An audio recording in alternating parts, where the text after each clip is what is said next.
The first time I went to Tanzania was 30 years ago. As you travelled further south, the roads got worse, the conditions got worse, the accommodation got worse. I kept thinking to myself, where am I headed here? The foundation started very small. Leston was actually the one who started it all, the one who said, I want things to be better for young people in my region, where I was born, and above all, I don't want them to move away to the cities.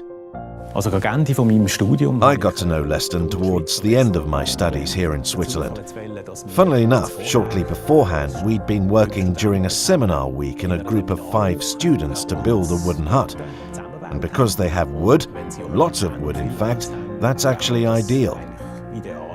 At first, we started by drawing up instructions, but then we considered that reading through instructions isn't something they know. Instead, we make a model that we number piece by piece, according to how you build it, and the whole thing goes to Tanzania in a wooden box. The municipality made some land available for us, so then we had to work painstakingly.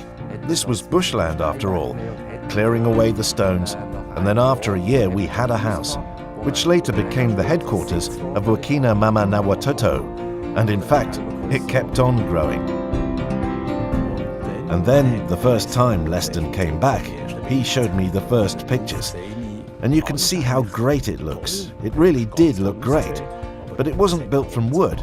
It was made of brick.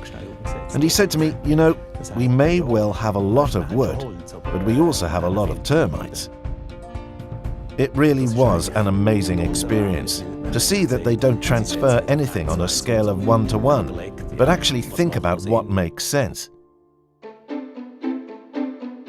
Everything started very small, with small projects, because we were the only white organization, or the only relief organization actually, within 300 kilometers. And at the start, we were the drop-in center. And then we just said, okay, there are so many different needs here that we have to work in a project-oriented or goal-oriented way. The first projects were about investing in education. One day I was at the school, and the teachers came to me and said, look, we have 200 students, but there's no water. And that's how the drinking water project, Maju Uhai, Water for Everyone, came about, because we discovered the children needed access to drinking water. You really have to picture it. We built this intake, that's a kind of water catchment that collects water in the bush, the forest, the jungle, and delivers it up into the mountains and into the pipeline system. It was really exciting.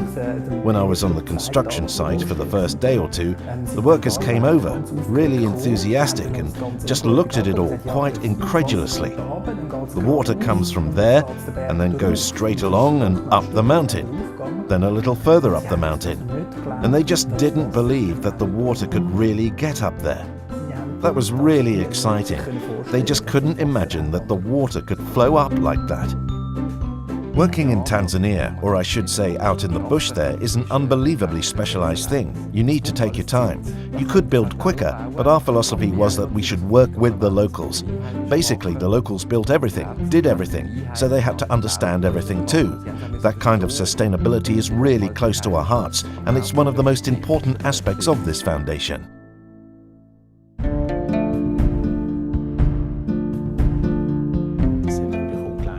There are amazing moments, of course, when you see the children drinking clean water for the first time, or that you can achieve so much with so little. I think that the work in Africa really taught me a lot. I came into contact with other people who taught me something too. What I took from it was that you shouldn't take yourself too seriously. I think I became a more straightforward person through the experience, or at least learned how to be that way again. You're constantly seeing smiling faces, and even though you know they're living very modest, poor lifestyles, what always comes across is their happiness. That's the thing I always remember from those trips.